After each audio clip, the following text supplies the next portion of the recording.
That's good. All right. No mechanicals in the house? I switched to industrial from mechanical. We took the easy way. Civil. Civil, okay. What are you guys? Industrial. Yeah. Econ, math, and stats. What's that? Econ, math, and stats. Oh, okay. Excellent. And anybody less than a junior? Freshman, freshman? Sophomore? Freshman. Okay, nice. And anybody a senior? Cool. So what are the two of you going to do when you graduate? I'm talking with a private equity firm about potentially joining them. And I'm also working on a startup on mail just in case that doesn't work out. So I'm about to see a few different things and see what I sign up. Cool. Awesome. Where, in what city? Chicago or New York? Okay, excellent. So this is my final year. I'll actually graduate next year because I did a co-op program. Yeah. But I'm also working on a startup as well. So Okay. awesome. Yeah. Okay, excellent. So you think you're going to Hopefully. do that? I like it.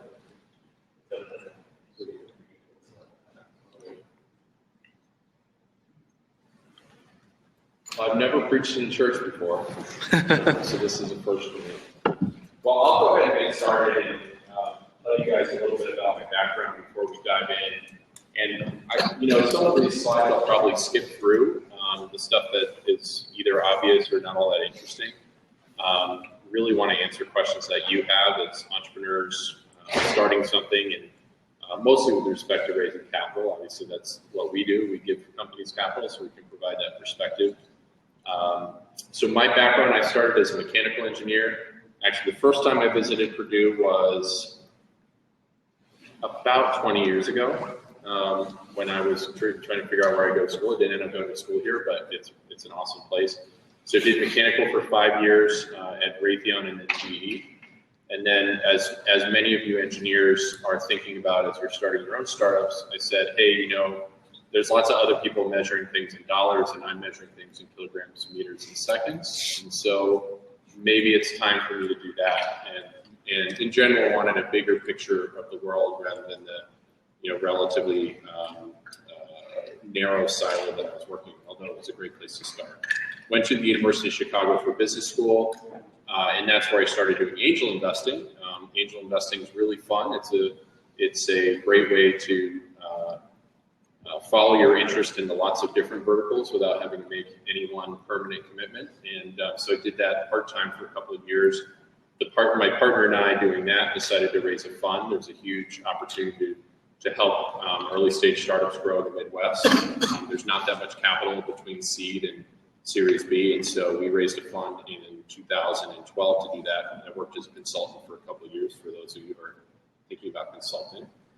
And we've been at it, Hyde Venture Partners, for about 5 years. We now have 3 partners, 5 investment professionals total, including partners. And we have several other folks, including Jackson, who's a Purdue grad and runs our marketing, and a couple other folks up in Chicago and eventually down in India as well. So that's what we do. We're mostly focused on B2B software startups and mostly focused in the Midwest. And writing checks anywhere between $100,000 and $2 million in rounds that range from 1 to 7, in companies that have anywhere from 0 to maybe $3 million of revenue run rate. So it's a broad range, but it's really everything that's early stage. Before I go into this, we'd love to get a sense for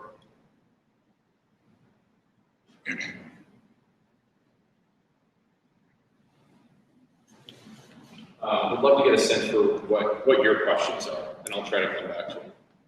Like, why did you come to this? There's no food. There's some candy, but there's no food. How did you start with angel investing? How do you just start doing it? So, like, if you wanted to do that, how would you do it? Yeah. Okay, cool. What else? I'm interested in what you look for in companies or teams that are kind of like past the very first round of funding. Yeah. Not round, but very first round of funding. Okay, that's great. We'll be able to talk about that for sure. What else? Anything else? How do you evaluate teams that had no prior entrepreneurial experience?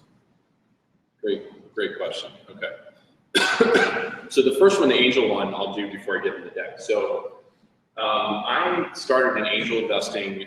So I interned for an angel group called Hyde Angels as a student, and there's a lot of universities either directly affiliated or kind of proximal affiliation where there is a venture fund or an angel group that works with the university and gets students to intern.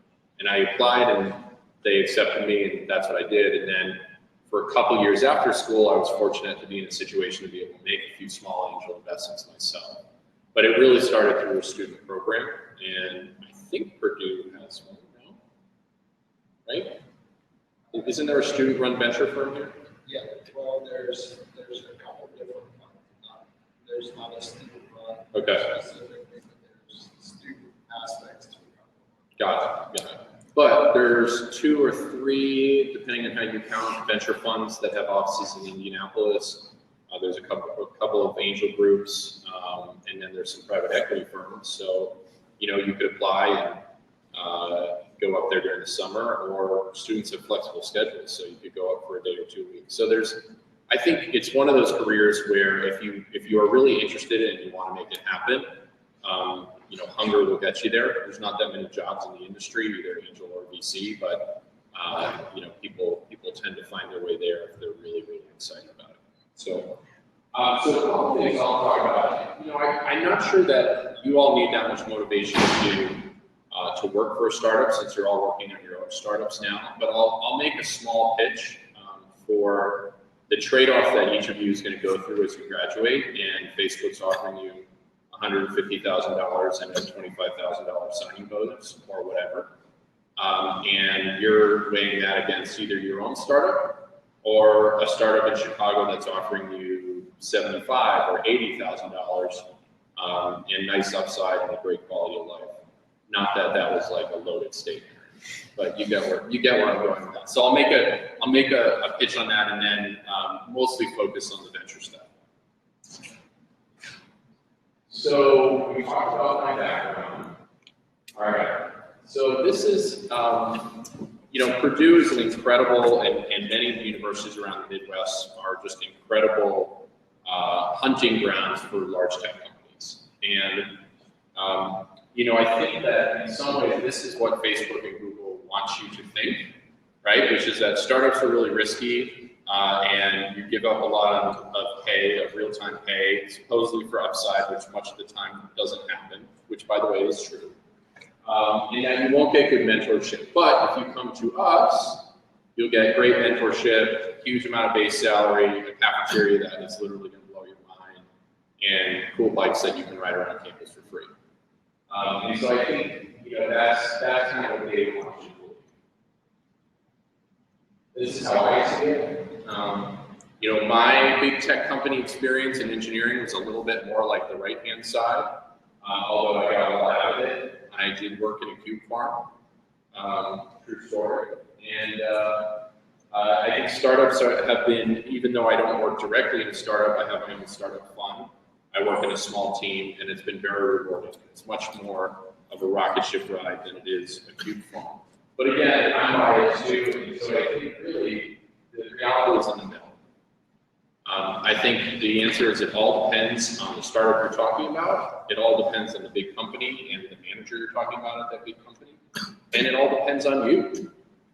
So there's a lot of people who don't want to take that risk, and they would much rather, have the security of a large company, really strong design, mentor, and learning programs. Now, you may have that in startups as well, but you may not. Every startup is different. And so some of this goes down to doing your own due diligence, which is not dissimilar to the diligence that I would do or Jackson would do in looking at a startup. And so again, it's the reality is that it depends. And one of the things I want to do is convey the things you might look for as someone who's thinking of taking a job with a startup, because it's very similar to how we would look at it. Hopefully that will help you balance some of those factors. Now, the good news for you, I think everyone here is an engineer of some sort, or almost in math. It's close enough, and probably smarter too. The good news is that each of you is infinitely employable at a startup. coding experience, engineering skills, that kind of stuff. There's no problem. There's no problem getting a job. The challenge, I think, comes for when people are history majors and English majors and stuff like that. They can absolutely go to a startup, but unlike larger companies where you have a lot more definition of ancillary functions like analytics and finance and operations, startups have two functions. You build and you sell. Now there's caveats to that. Within selling, you may have marketing. Within building, if it's an enterprise solution, you may have implementation. But this is really how it goes. And so, you know, if you're an engineer, you're probably going to build, but you may someday find yourself really interested in selling. Some of the best enterprise salespeople that I know in startups, and many people become CEOs, started in engineering and then ended up moving into sales because they really like that. So this is my favorite slide for sure. So on the left-hand side, as we think about, okay, so it's a trade-off between what I want to work for. Do I want to work for a startup? Do I want to work for a big company? But it's also a trade-off on where I want to work. So I think who here is from Indiana? Okay, who here is from the Midwest? Okay, so about half are from Indiana or the Midwest. Who here is from not either of those? Right, that's all the rest of you, fortunately. And then how many people are international? So for many of you, especially the ones who are maybe from the coast or international, the measure of success is can you go to Silicon Valley after you graduate? And so I've got some nodding heads here. And I think there's a lot that's really attractive about Silicon Valley. It's an incredible job market right now. But if you look on the left-hand side, what you see are, this is from AngelList. These are salaries for different job functions, developer, sales, marketing in Chicago, which is, you know, closest big city, in San Francisco. So you look at that and say, oh, well, in Chicago, I can get paid, this is early career, so it's not right out of school, but it's close. In Chicago, I can get paid $95,000. In San Francisco, I can get paid $115,000. Deal, right? I'm going to San Francisco. So on the right-hand side, I adjusted it for cost of living. I didn't make up these numbers. This was using CNN Money's calculator. So roughly speaking, for you to, holding everything else constant, for you to want to work in Silicon Valley instead of Chicago, you would have to be paid $143,000 Silicon Valley dollars. If in Chicago, you would get it $125,000. So there's a really, really big trade-off. And this is all, by the way, most of this is in rent. A little bit in groceries, although vegetables are cheaper there. You know, cars aren't any more expensive, but you know, going out to dinner is more expensive. But it's mostly in rent. And so when you're in your early stage of your career, that inflation difference is really, really big because rent is usually a big part of your expense. When you're later in your career, it's usually smaller, and so these differences are much less divisive. It's just something to think about. But don't think for me, go play around at money.cnn /calculator, etc. and see what you find. So let's just say you decide that your startup isn't one that's got to go forward, and you want to consider startup options here and consider them across the country. Midwest, in Chicago, building in Chicago is a great place to look for startup jobs. And I see some people have their phones out, which tells me they have offers already, and they're trying to figure out if they should take them here or go to Silicon Valley.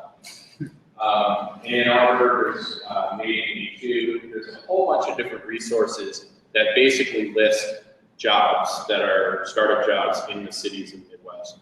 And then, of course, there's some national ones as well. AngelList, Startup Hire, and then many of the VC websites have companies that are hiring. So back to this question of fit, you may decide you want to go work for a startup. Then the question is, well, what should you look for? So this is similar to the question of if I'm raising capital, what's a VC going to look for in my startup? So I tend to use this framework of 5 M's: management, market, momentum, magic, and money. And each of them has its own nuance. So clearly, you want to believe in the people that you would go work for, the management team. And, you know, if you look at the left-hand side, fit with you, so many of those questions are about people. Do you trust their leadership? Do you think you're going to get mentorship? And can you learn from them? Because if there's the one most important thing in your first job out of school is to learn.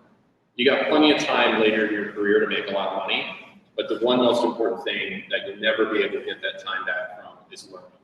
Because if you end up 2 years out and you haven't had a real formative growth experience, it's a real setback.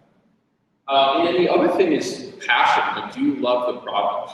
I would try to work for a company where you really love the product. And I think that's especially true in engineering. It's true in sales, but salespeople seem to get excited about everything. Engineers, they really, you know, having been one, you really need to love what you're building. Otherwise you just won't love it. So that is one. So on the management team, this will answer, I think, both what students looking for startup jobs look for, but what also what we see. So we look for management teams that come out of their industries and are extremely experienced in those industries, especially with respect to the product. So either people who were CEOs or product managers or heads of product or CTOs in an industry and then innovating in that industry again, we get very excited about. Because product market fit is the hardest thing to do. That's the first step towards success of a startup. And a product person, a CEO or CTO, is the most likely to be able to achieve that. Someone who's had that experience before. We also generally look for a track record of success. So this is back to your question of, well, how does a student startup attract funding, right? Or no, maybe it's your question, I forget. But it was a great question. And there is a really specific answer, and that's traction. So if you don't have experience as a successful person in the industry, but you have incredible amount of traction, clearly there's something going on. Second one is market. So really big, fast-growing markets get us excited. Really big, slow-growing markets or flat markets don't get us excited. Because those are markets like, for example, retailing, like physical retailing, that are experiencing a lot of margin pressure, a lot of M&A, and it's just a very distracting space to sell into.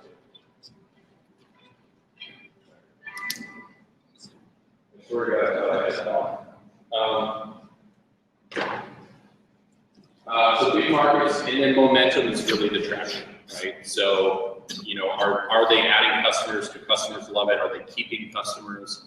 All really important things. You can read about those on the blogs. And so you look at this and you say, well, that's what investors look for. Well, why would I look for it as a hire? It's the same reason. I'm investing money, but you're investing time. And your investing opportunity costs too, because you're likely to take a lower salary at one of these instead of a Facebook or a Google or something like that. So you are essentially investing the money you didn't get from going to Facebook into this company. Any questions?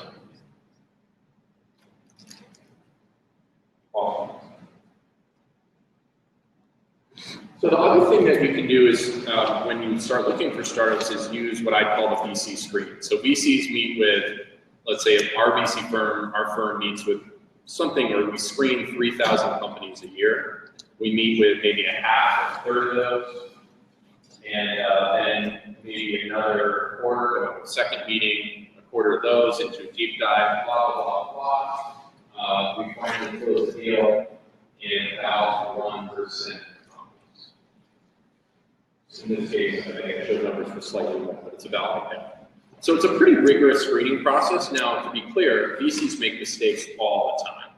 So a good early stage VC portfolio, you have a third of the companies are successful, a third maybe you get your money back, and a third you lose all your money. So like there's still a high failure rate in VC-backed companies. But it can be a pretty good way to screen out the ones that maybe didn't make the first cut.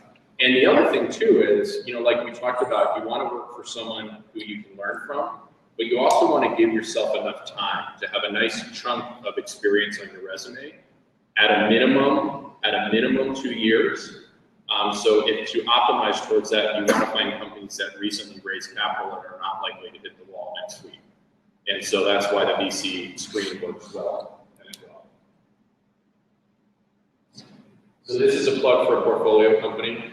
Has anybody ever heard of Transparent Careers? Okay, that's because it just launched yesterday. So they were known as Transparent MBA. They're in, I think, 20 of the top MBA programs in the country, and they just launched globally for all undergrad majors. And basically, it's a salary and compensation comparison tool for folks who are looking for their first job out of school. Highly recommend it. It's a great way to find out what other people are making as interns, as undergrad hires, as graduate hires, and I think you will like it. And so let's say all right. So how do you raise capital? So who here has raised capital? Any? How much have you guys raised? 375, 275 from angels. National Science Fund. Okay, so that's awesome, non-dilutive, which is a great way to raise capital. So let me say two things before we talk about raising capital from VCs. The first is that venture capital is just one of many paths. So 2% of companies or something like that that get launched in the US ever raise venture capital. I don't know what percent total raise some money, but I don't know. I'm going to make it up 25 to 50%. A lot of that comes from friends and family. A lot of it comes from private investors, family offices. Much of it eventually comes from private equity. But a lot of companies never raise any money. So, you know, raising venture is not a measure of success. It's a means to an end. If you want to build a successful company and it happens to be a fit for venture, that's great. If it's not, so we'll talk more about what is and what isn't, but if it's a services company or it's a retail business, that's great. Follow your dream, do it. I know lots of people who have incredibly successful companies that are service or retail focused. But VCs in particular, we look for scalable software companies. And scalable software companies require a lot of investment up front because you have to develop technology, you have to develop a go-to-market strategy, and that prefaces the ultimate revenues you get from the sales, and so that's why you need to raise equity. You know, the spectrum,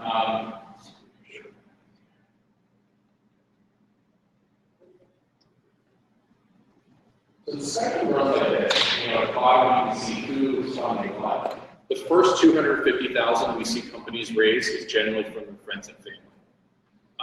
And this is good and bad, so it makes a little bit more awkward Thanksgiving conversation for the next 5 years. But it's also a good thing because you can usually raise it pretty fast. They're betting on you. They probably either don't care or know nothing about the idea that you're launching.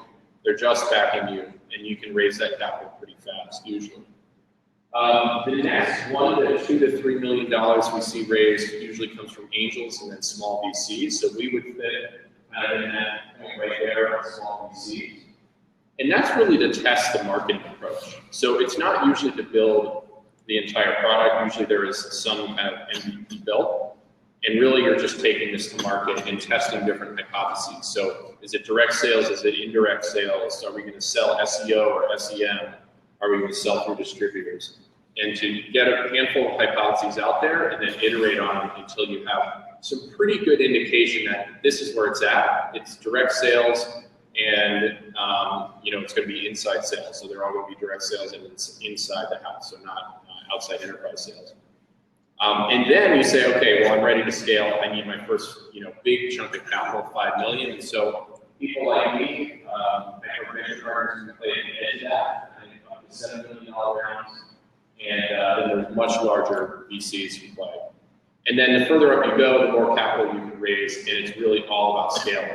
And then eventually, it might be about liquidity for founders or existing investors who want to get help. So sometimes you see that as well. As I mentioned, what is scale? So scale is building a product before it's sold, hiring salespeople before they produce. How long does it take an enterprise salesperson to get up to the quota? Any sense? A year. A year. It's pretty close. I mean, a full enterprise, like $1 million contracts can even be longer, and $250,000 contracts can be longer. It takes a really long time. You got to pay that person, right? So here's a little bit more about these different investors.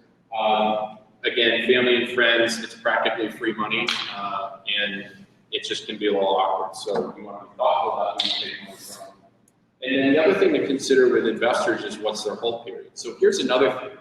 If you're excited about building a services business that gets to $5 million in revenue and cash flows $1 million a year, and so like you're 25 or 26 and running an incredibly huge lawn mowing business that sends out $1 million a year to you, and that's what excites you, that's awesome. And go do it, because you could live an amazing lifestyle and it'll be a great life. You would never want to take venture capital, because a few years into it, the VCs are going to be like, how am I going to get my money out? And then you have to buy them out. And it's not a situation you want to be in. So you want to think about hold period. So if you want to build a business that you hold for 20 or 30 years, you have to be careful about taking outside capital, especially early on in equity. Taking debt can be a great thing, because debt you can pay off explicitly over time.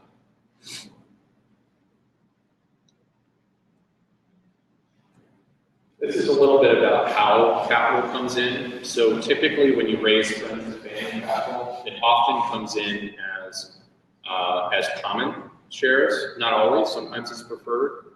And then what accelerators are you familiar with? Cool. Anything else? Heard of Y Combinator? Yep, Y Combinator.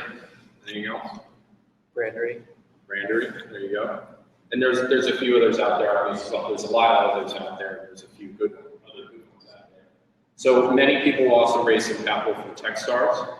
So, or Y Combinator, that's my example here. So they may own a piece of the common stock. When you raise your first preferred equity, it sits at the top. And that, like, usually angels invest in preferred equity. So kind of basically like VCs, very similar structure. And then the VCs might sit on top of that, and eventually you may raise that. You might be covering this, but what is F and F? Friends and family. Friends and family. Yeah, good question. I got it. So this one I'm going to talk about, because the most important thing when you talk with investors is that you know what you're talking about. And that's hard, because investors talk finances all the time. Like, this is what we do. So over the course of my life, I might do 100, 150 financings, or maybe more. And over the course of your life, if you are a wildly successful entrepreneur, you might do 5 or 6. And so VCs always have an information advantage in negotiating. So the first step is to start understanding the lingo. So when you raise your first capital, you got to know. Someone's going to come to you and say, hey, I'll give you $1 million, and I'm going to value your company at, well, let's say, they come and say, I'm going to give you $2 million, and they're going to value your company at $5 million. What percent of the company are they going to own? 40%? 40%? How'd you get that? 2 divided by 5. So you could absolutely come to that conclusion. It's not quite right, but you're thinking right. So the pre-money valuation is $5 million. So if they come and said to you, my post money is going to be $5 million, then you're absolutely right. It would be 2 divided by 5. So the pre-money would be 3 plus 2, they own 40%. In this case, it's 2 divided by 7, and I don't actually know what that is. 28%. Awesome. So they own 28% of the company. This is the most important math to know when you're raising capital. There's lots of other stuff, there's lots of other terms, but if you know this one, you're 50% of the way there, which is why I agree. Any other questions about terms?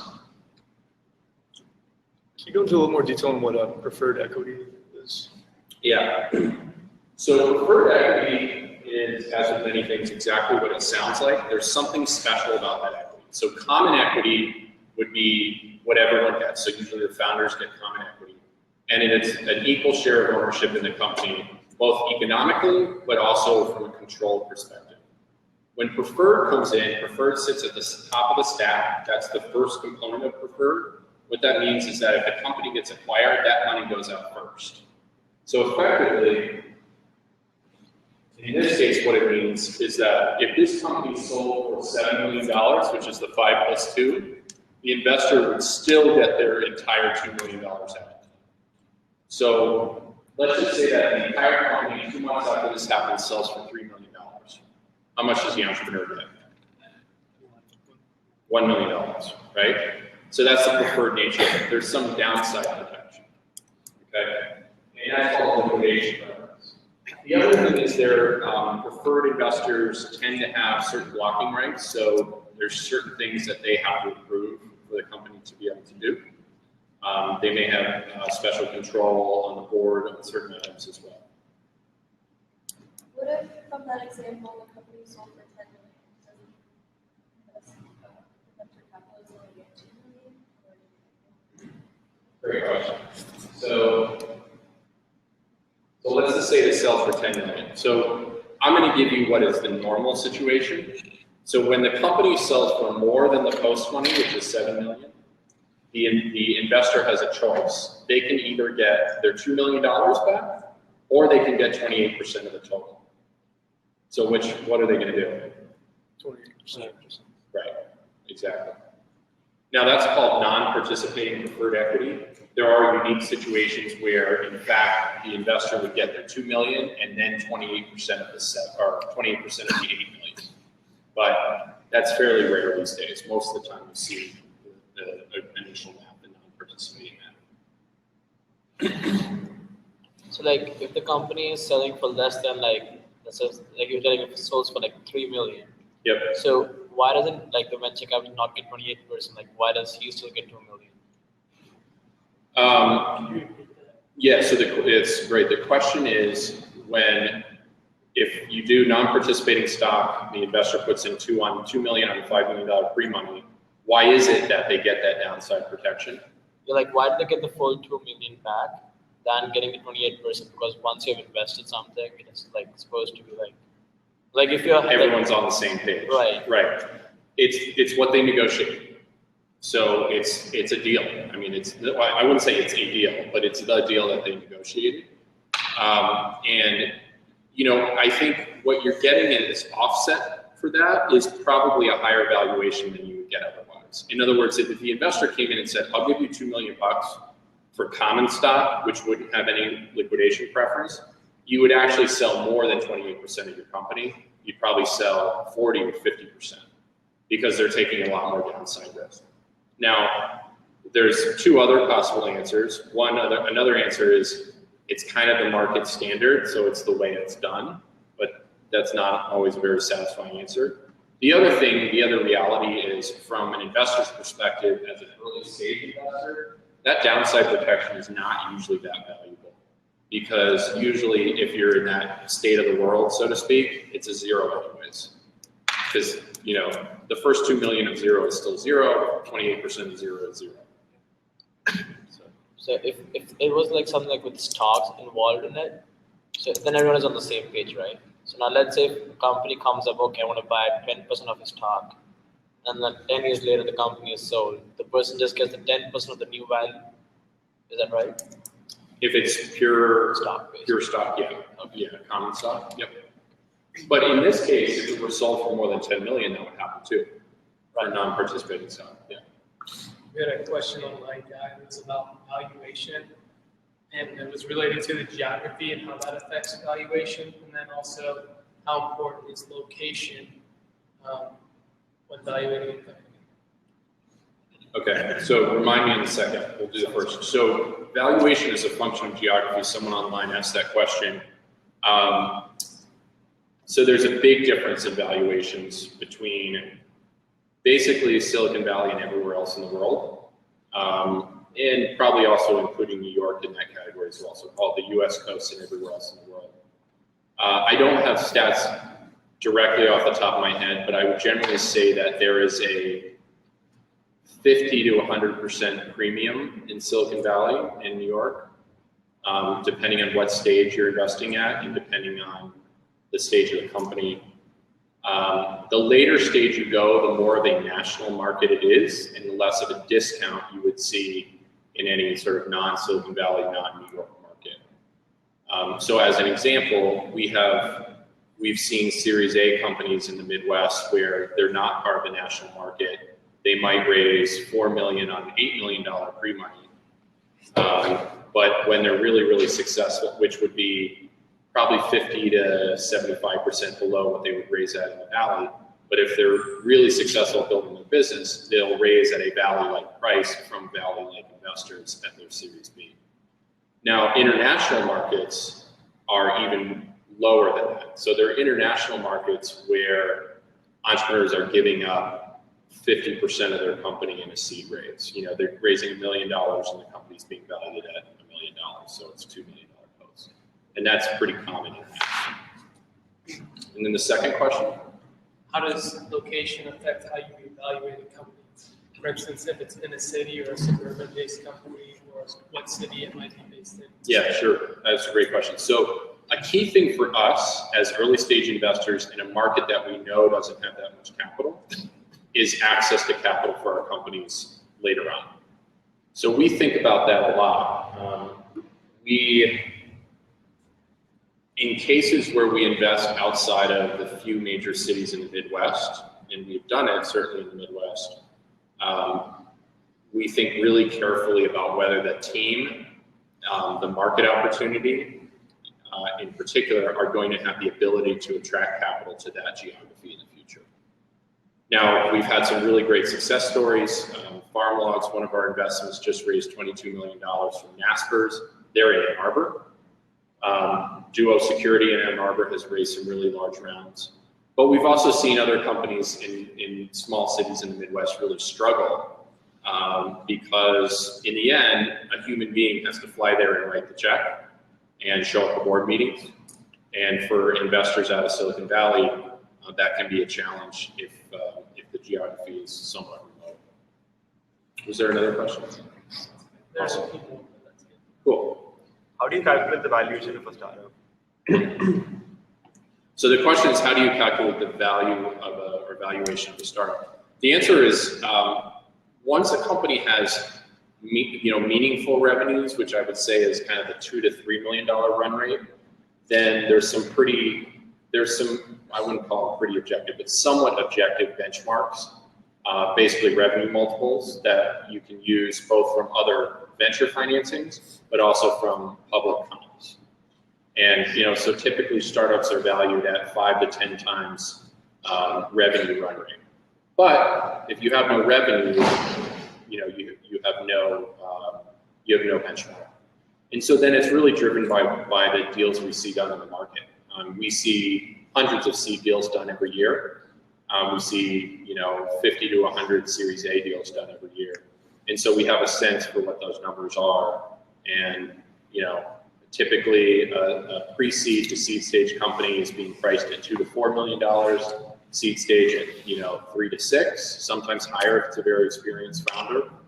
And then Series A starts getting into the mid to upper single digits and into the low teens. But I've seen big companies with huge debts, but they have huge valuations. So how does that work? Well, hopefully they have huge revenues. Yeah. But if they have huge loans, don't they take that into factor also? Don't they deduct that from the revenues and then? Sure. So if a large company has a lot of debt, then that offsets the enterprise value to get a lower equity value. Yeah, absolutely. This may be a question for after you're done with the slides. But speaking of looking at the market, do you see the funding markets changing at all from where they were last year or 2 years ago, tightening or more large evaluations being done? So the question is whether the venture markets have been changing over the last couple of years. So if you had asked me that question a year ago, I would have a different answer, and actually the answer today is much more satisfying. So there was a huge run up in both dollars deployed, dollars being raised by VCs, and also valuations from 2010 to 2015. And then the market didn't decline, but it flattened for the most part, maybe slightly declined depending on how you're measuring things. The monstrous valuations came down, so the huge late stage valuations came down. And while some people were predicting a crash, it never really happened. I mean, there's still some of that needs to be worked out of the system, but we're still seeing a lot of capital deployed in the market. We're seeing a lot of deals getting done. There's a little bit of a flight to quality. So if typically it's the top, historically 10% of best companies that were being funded, For a while, it was like the top 20%, and now it's kind of going back to the top 10%, which I think overall is good for the market. You know, you want to fund the best companies, you want talent to go to the best companies. So it's been I think it was a nice little correction that wasn't hugely negatively impactful. There was an awkward point from Q3 of 2015 into early 16 where entrepreneurs' expectation of valuation were still up here and investors had come down, and the market got illiquid, and that was pretty uncomfortable. But then, you know, kind of everything re-equilibrated. Cool. So, you know, the best companies have their choice among VCs, and this is a marriage. So when you bring a VC or an angel investor into your company, you're signing on for a very long relationship, and you want to work with people, both who you think are going to add value, but also people who you feel like you can work with. And, you know, one of the best VCs I know said to me once, he said, you know, look, or he said to an entrepreneur while I was in the room, he said, look, every VC overpromises on their value add. And what's often forgotten is what it's going to be like to be sitting across from that person both in good times and in bad times. And that matters a lot. And it's something I think about personally a lot as an investor in terms of what kind of partner I'm being to my entrepreneurs, both when things are going well and things are not going well. So those choices matter. And look, if you don't have a choice, if you don't have a lot of people clamoring to give you capital, well, you know, that makes it an easier decision. Right? I would add the same valuation when you're looking at co-founders. I think that's a huge part of it. We'll talk about teams and that's one of the things that that's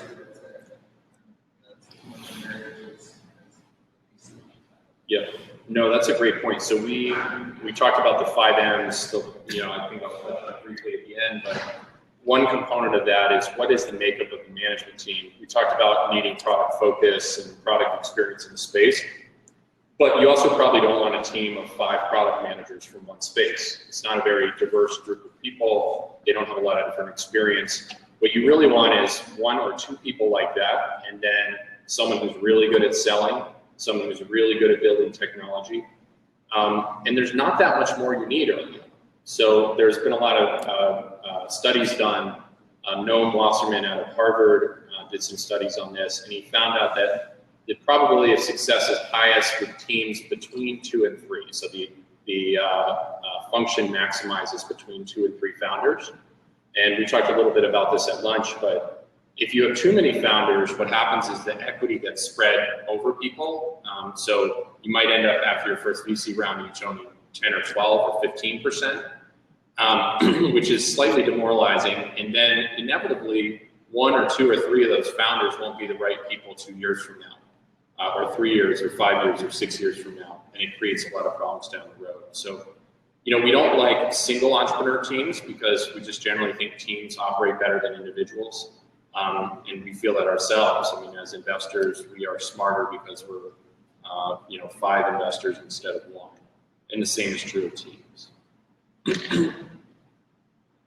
So we talked a lot about what we look for. Scalability is the key.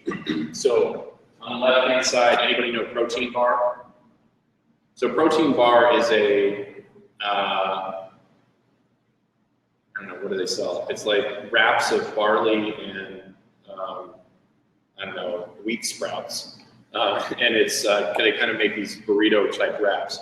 It's a bar in, or a chain in Chicago, has done extraordinarily well. Started with 1, they built 2, they built 3. They probably raised some private capital, you know, some angels and stuff, but never venture. I think eventually they did a big private equity round, which would have been a majority takeover and to get a lot of capital scale. But that's not a VC-backed business. That's a business where for every store they build, I have to put, you know, 500,000 or 250,000 in. On the other end are super, super scalable businesses, Grubhub, which is based, you know, virtually, essentially a virtual marketplace. Fieldglass, which is a B2B software company, successful in Chicago. And then there's a bunch of things in between. So Uptake is a huge technology-enabled services company in Chicago. Lux Valet is on-demand valet service. And Redbox was a kiosk company. And what's interesting is that the companies on the right, they're always venture scalable. The companies on the left are never venture scalable and also backable. And the ones in the middle, it depends on the entrepreneur, it depends on the market, it depends on the characteristics of the business. So there are times when those types of companies can get venture backing. Typically, we call those in the middle, we call them tech-enabled services. So it depends a lot. And again, none of these is right. Those are all really successful businesses. Well, we'll see about a few of them. But at times, they've all been really successful. You can build great businesses. It doesn't necessarily mean they have to be or should be venture backed.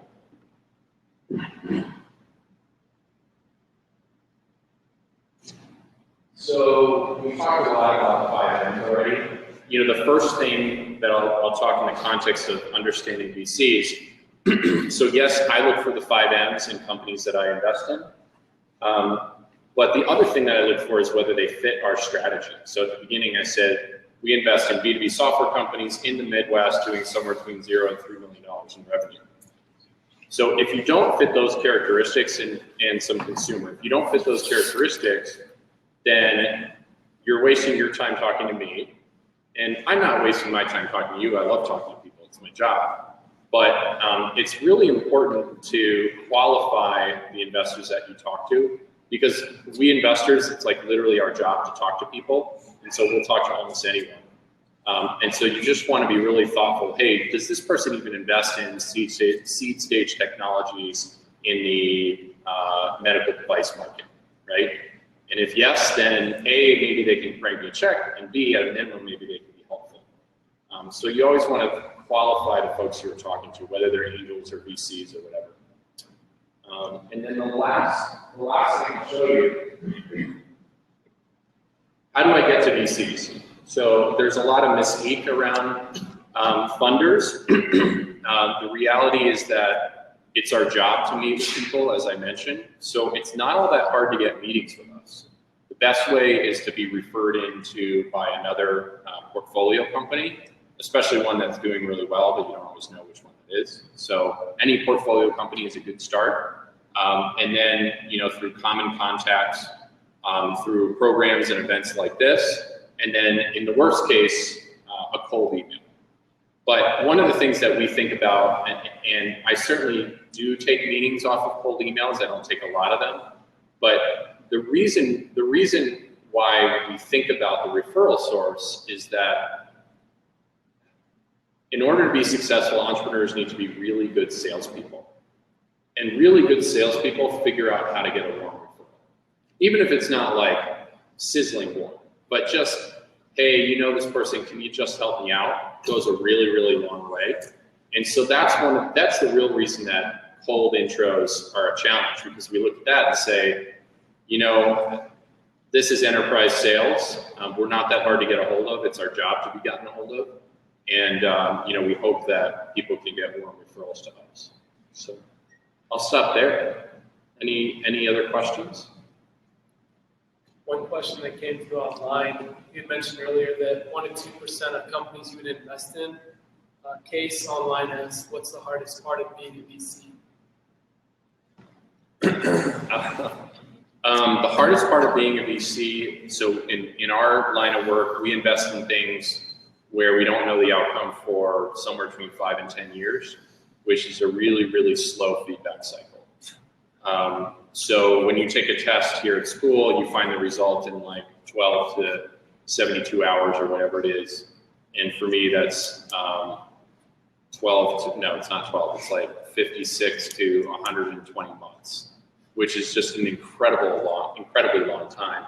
And because of that, as you know, all learning is driven by feedback. And so while there is a lot to learn in the activity of investing, the pattern recognition over time takes a long time to develop. It's also part of what makes it challenging and fun. Any final, yeah? You said earlier in your presentation that the best thing people can do starting out is to learn as much as we can. Like, what do successful entrepreneurs do at our age should they get those experiences? So the question was, what do ultimately successful entrepreneurs do early on in their careers to set themselves up for success later? It's a great question. I think the answer is all kinds of things, and I know that's not a satisfying answer, but I have a really good friend who started when he was in undergrad. He started a company called Malwarebytes, and he's at a huge amount of revenue, raised a huge round a couple years ago, not of growth capital. He never took money to scale a business. It was a late stage round where the investor said, I just really want to be part of this business. He didn't even need it to grow. So, he did it right from the beginning. And there are people like that. And he's a brilliant guy, incredibly talented. I think for most of us, including myself, before we strike out on our own, we do want to learn a little bit. So whether it's in a corporation or another startup, another pattern of people that we see are, relatively early companies, usually in product, relatively early employees, usually in product, that have seen a company go from either zero, but not usually zero, but not very much, to something huge, who say, that wasn't that hard. I bet I could do that myself, right? And they're crazy because it's impossible. But because they saw it happen, they believe it can happen again. And of course, they've seen the whole thing through. So that's another example. But of course, in order for that to be true, you have to pick a great company to work for and then have it be wildly successful. And that's not easy to do either. So again, it comes back to, there's a lot of variety of backgrounds that we see. I've heard before that some investors see it as a red flag if they see co-founders with like an equal equity split, like 50-50 or something like that. So just wondering, like, what is your opinion on that, if that's bad in your eyes? It's a great question. So the question was whether investors see it as a red flag if equity amongst the co-founders is split equally. And so I would add a nuance to that, which is it's a red flag if there isn't a good reason why. And so, for example, the 5 founders, each with 20% of the business, that's not a good reason, right? First of all, there's probably too many founders. One of them is just there because they're good at getting the beer, and another one is there because they were bored before they go to their job at McKinsey. And so, there's going to be problems with the beer guy and the McKinsey guy. So that leaves 3 left where, they really should have all the value. So, but then that comes back to, that's the size of the team issue. If it's a normal kind of 2 or 3 person startup, there's lots of examples where it makes sense that it's equally split, and there's lots of examples where it doesn't. What I get particularly worried about is when it's the opposite, where there's 3 co-founders, one of them owns 90% and the other 2 own 5%. And it's because one guy had an idea or one woman had an idea, and then they got these other people to join them. He couldn't have, or she couldn't have gotten anywhere without them, but that person's still like, well, but I own the whole thing. That's not gonna work out well. Okay. Yeah, so if it's not equal, then it also shouldn't be way off. Right. Yeah, assuming that those people add value. Thanks. How do you look at companies started by people who are not citizens or don't have permanent visa? Yeah, that's a great question. So the question is, how does an investor look at a company where people are starting a company who don't have a work permit in the U.S., right? So the answer is, an important thing to investors is making sure that the company has the ability to operate through the runway that you're providing it. And that means keeping key personnel. And so if key personnel are not authorized to work in the US, that's a big problem. And to be clear, I'm not opining on immigration laws. We would like as many talented people who get educated here to be able to work here as possible. That's both my personal view and maybe not a formal firm view, but we need great people at our companies, whether they're founding it or working at it, and we would love it to be easier. Moving away from the politics of it, unfortunately, it's a challenge if people don't have authorization to work. Just recently, Purdue University with a lot of that, and So we are now able to help sponsor startup companies that are founded by people that meet these. So talk to 10 people or some of the people that founded that are more in the know what is one that can sponsor that visa. That are starting startup visa. That's awesome. I love that. That's great. So want to take one more question, if there is one?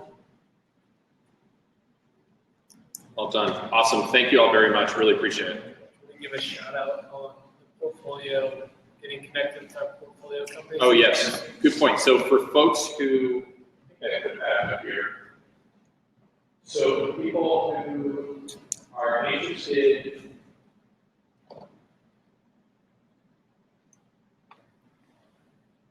people who are interested in working for a startup, there's a whole bunch of places you can look for those roles. But in particular, for our portfolio companies, many of whom are hiring throughout the Midwest, go check out hydeparkvp.recruiterbox.com, drop your resume, and if we see, we will share it all with our companies. And I've got some cards I can pass out as well. So we'd love to see you start your own businesses. If you decide not to, we'd love to see you working for one of ours. So thanks again. And thanks to everyone who's online. Bye.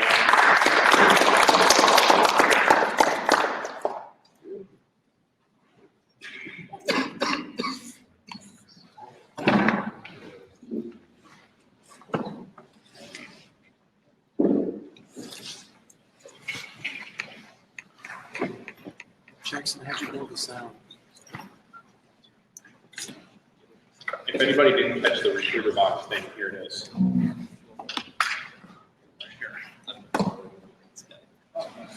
Cool. Thanks. I'm Jake, by the way. I'm the one who's reached out to you on Slideshare. Oh, awesome. Thanks for coming. Good to see you. Yeah. Oh, all right. Don't tell him I said all that. Nice to meet you. These are how to read your resume first. And if anybody's interested in chatting with me about fund